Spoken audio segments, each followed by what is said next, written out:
Okay, so I want to continue talking about the GeoGebra math apps. And like I said, there is tons of resources here, and they are continuing all the time to add more and more. Now, on some of those, like with the remote learning and so forth, I do want to show you, if you click on some of the, let's go ahead and do this one here, on the ones that say activities, okay? So if you click on them, what they actually have is a written out activity, so you wouldn't have to write your own. And so here, how can we formally prove what dynamically dynamically illustrated here? Large points are movable. And so they've kind of given you an idea of what's going on there. And so you can, large points are movable, there we go. And so you can look at, again, and move those larger points. So that's just one of them there. Slide me, a lot of times they'll, there you go. I have it pushed up so you can't see. Let me go big, large view. There we go. What's going on? I can't get my, but anyway, when you slide me here on there, and then, so it's just letting you play again and come up with some sort of a hypothesis and conclusion as to what's going on. Now, some of them, and I don't see it on this one, actually have write-ups with them. Let's see if we can find one that has that. Okay, so I just searched through and found another activity. This one, author Stephanie Kim on there, and we have our protractor. Now this is move. Oh, there we go. Move it. So this is kind of showing you rotate it. So if you hadn't done that, this one's also obviously got some kind of game you can play with it. And it says measure angle, then move slider to correct angle, then click check. Okay, so we're going to move this over to here and rotate it. Okay, and so we're going to say, okay, that's what, 50. I don't think I've got it quite on there. Let me make sure I've got that. And rotate it well. So right at 55. And so then I'm going to, I think I moved this to 55. Very touchy. 55, we're going to say. And check. And what did it say? Oh, yeah, previous angle was 55. It does say that. And now you can go on and do another one. So then it gives you another one to do. Okay? So, and again, my score was 2. I had 1 attempt. So that's kind of a fun game.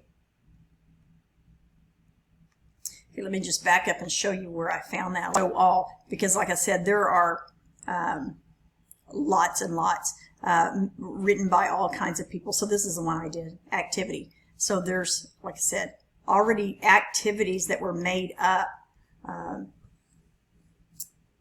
for all different things. Some of these for Algebra 2 might be good. Construction of an equilateral triangle, you know, different ones. So that is some of the activities that are down there, newest ones. So let's go back up,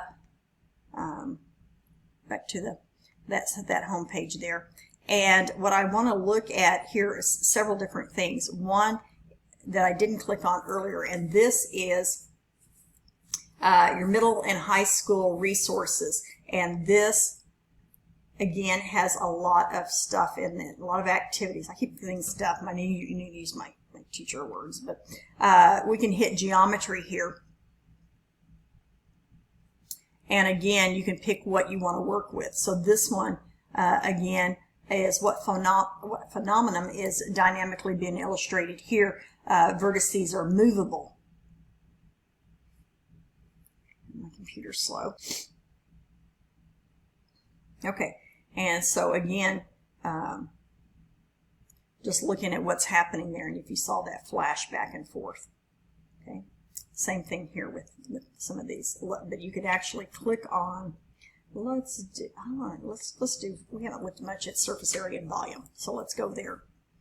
like I said, and I know this takes time. You would need to really have some time to sit and look at it. But I think in this form, just to me, the visual of it for the kids to see just a little bit better what's going on. So this one here, I mean, it has, look how many different activities. You can do composite figure template, measuring circumference, true meanings. Here's again all these different ones. What's animation 66?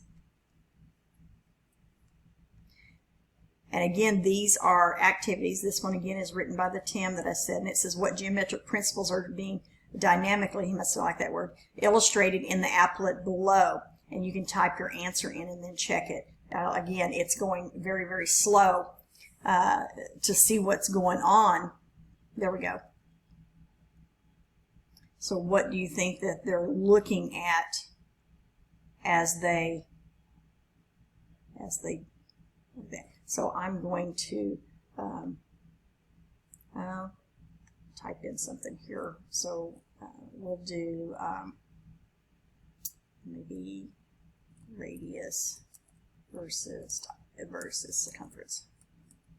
I'm not going to get very specific. Or there, I just want to type something. Whoops, ends.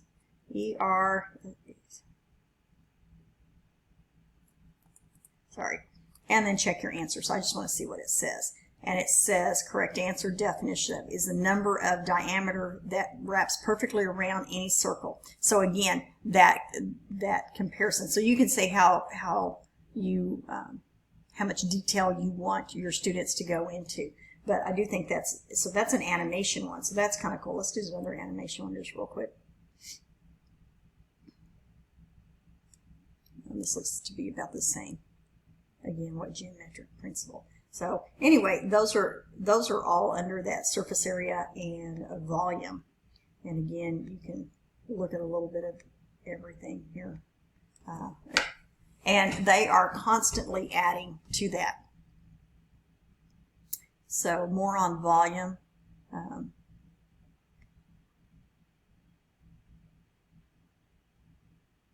Build your own right prism, right triangular prism, obliques, right triangular prisms. Let's see this one. This is surface area of the sphere. Let's see what it is. Okay, this one says drag the red point to see how the sphere can be dissected in pyramids. Okay, I couldn't do that one. As you can see, my spinning wheel of death kept going on that, and my computer was getting kind of feisty there. Okay, so I had to go out of that. It kept kind of locking up my screen. My computer, I think it's getting tired today. But there's the middle school and high school. Like I said, over 2,000 activities. So you could find one on about anything that you wanted that was already made up. Illustrative math, if you're have used any of that 6 through 8, they've taken all of those and they are making those actually into lessons. So they're taking the lessons that were already there and making all new ones out of that. Let's go to grade 8.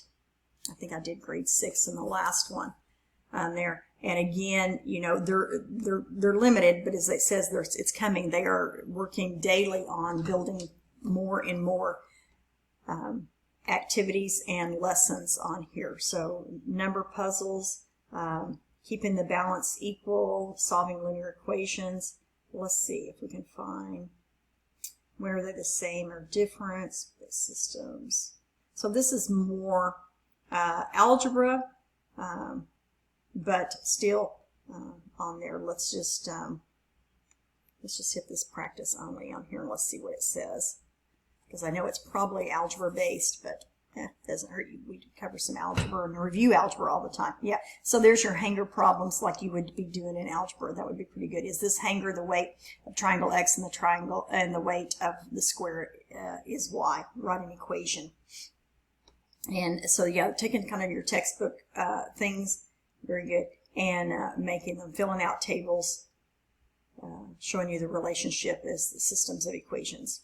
So this again is they usually call these activities on here because again these are some that the kids can work right through. Actually answer the questions and check yourselves. So again, a lot here. I could keep going on because there is more and more, and and do more and more videos over it. But I think more what you need is playtime, and that's what I need, because let me get out of here. Okay, so just back to the home screen here. Like I said, there is tons of different things. Here's a show all up here that we didn't even click on yet, that you can assign and have the kids to do. And like I said, all of those can be linked as create an assignment so that you can watch the kids as they participate.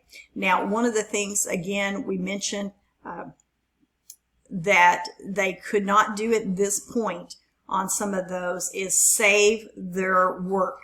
And it may be the case by the time you're done with this course that they actually have that done, because my understanding was towards the end of September, maybe even in October, that they would have the ability to save. In that case, right now, you don't need the kids to sign in at all. You can just give them, again, that whatever you're working on that you have made as your lesson, whatever it is here, you just give them, again, that code link on there. Let's go back real quick. Let's see. Let me just click on that one. And again, remind you, the easiest is to just click the share button. I think I had said, copy. I've got that up too high. Copy the URL, but just click on this, share that, copy that link, share that to the students. It'll go straight to that page on there, and they don't have to log in. But as it progresses down the way and you want the kids to be able to save their work so that they can go back in and look at it, or you could show parents later on or whatever, it's going to be nice to have that feature. And in that place, they could just sign in with their Google Drive, their password, their Google account, and email account, and so forth, and do that. So again, I may not have covered everything here with GeoGebra as in much detail, but I think, like I said, Desmos is awesome. It has lots of resources. GeoGebra is becoming a competitor in terms of the activities, I think, by putting in this second portion of the GeoGebra. Because I'm going to admit, I have tried GeoGebra, as I said before, on just the classic. I just felt it wasn't very friendly, but I have been super impressed with these activities. There's so much there, and I know with what they already have, it's going to just grow in leaps and bounds. So find something within here and let me know how you're going to be able to use it, or find multiples if you want to over a topic, maybe different ways, maybe as an exploratory and then as a testing or so forth. So have fun with GeoGebra, and I'll get off.